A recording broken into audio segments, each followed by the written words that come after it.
So let's talk about Greenland. You've probably heard it mentioned, this huge, frozen island way up at the top of the world. But why are the world's biggest superpowers suddenly so, well, obsessed with it?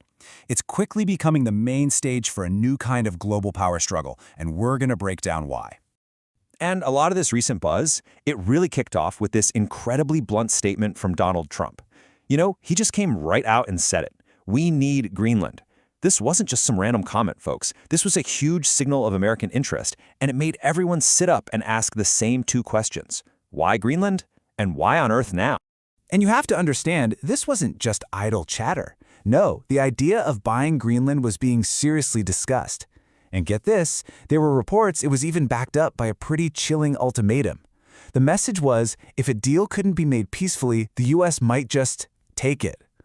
All of a sudden, this bizarre idea wasn't funny anymore. It was a serious international threat. Okay, so to really get why the world's most powerful countries are all zeroing in on this one island, we need to back up a little. We've got to understand what Greenland actually is, and maybe more importantly, where it is. First things first, let's just clear this up. Greenland isn't very green. Not at all. The name was basically a brilliant piece of marketing by some Vikings a long time ago. The reality is about 90% of it is just covered in a massive sheet of ice. It's a truly vast, frozen world. And here's a wild fact for you. We're talking about the world's largest island, right? But its population is only 56,000 people. I mean, that's smaller than a lot of small towns. Just let that sink in. A massive island, tiny population. And remember that number, 56,000, because it's going to be really important later.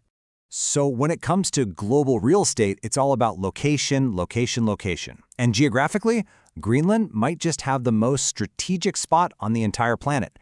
It's literally sitting on top of the world, right between North America, Europe, and Russia. It's basically the gatekeeper to the entire Arctic Ocean. For a long, long time, Greenland's main value has been all about the military. You can think of it as the strategic fortress that's played a really quiet but absolutely critical role in how the big powers interact. The best way to picture it is like an unsinkable aircraft carrier parked right in the middle of the Arctic, and the US is already there. They operate a super important space base on the island that's all about providing early warnings for missile launches and keeping an eye on space. It's America's northernmost military post, a vital eye on the sky looking over the pole. Let's put this in perspective. With Greenland, the US gets a heads up on any potential missile attack coming over the North Pole. Plus, it helps control who goes in and out of the Arctic by sea. Now, take Greenland away, and the US is suddenly wide open to a surprise attack. Its navy could get blocked out of the Arctic entirely, leaving the door open for Russia and China to just dominate the whole region. So yeah, for national security, the stakes here are absolutely massive. But here's the thing, all of that's kind of the old story, right? The Cold War story. And don't get me wrong, it's still very, very true, but it's not the only story anymore.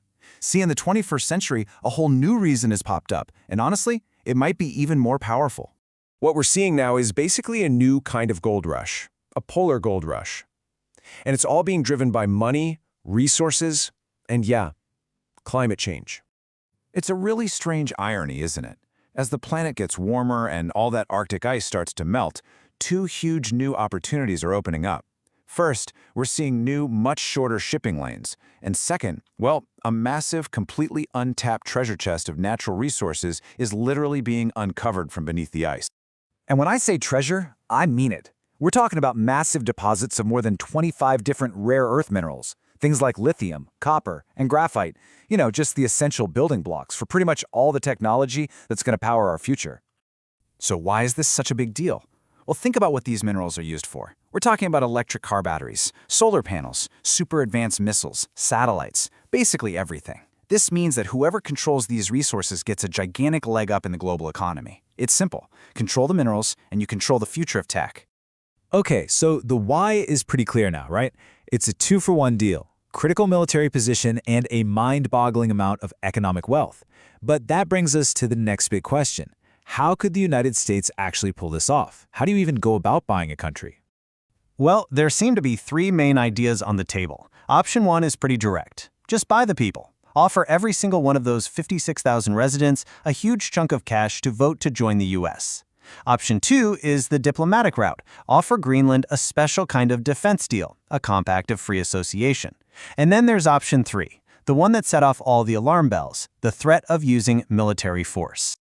And believe it or not, this whole thing is not a new idea, not even close. The US has been trying to get its hands on Greenland for over 150 years. They made an offer way back in 1867, tried again in 1910, and then again after World War II. The big difference today? The stakes, both militarily and economically, are just so much higher. But there's one giant roadblock in all of this: the actual people who live in Greenland. You see, the local opposition to this idea is, well, it's overwhelming. The vast majority of them have absolutely zero interest in being bought by the United States. And their government couldn't have been more clear about it.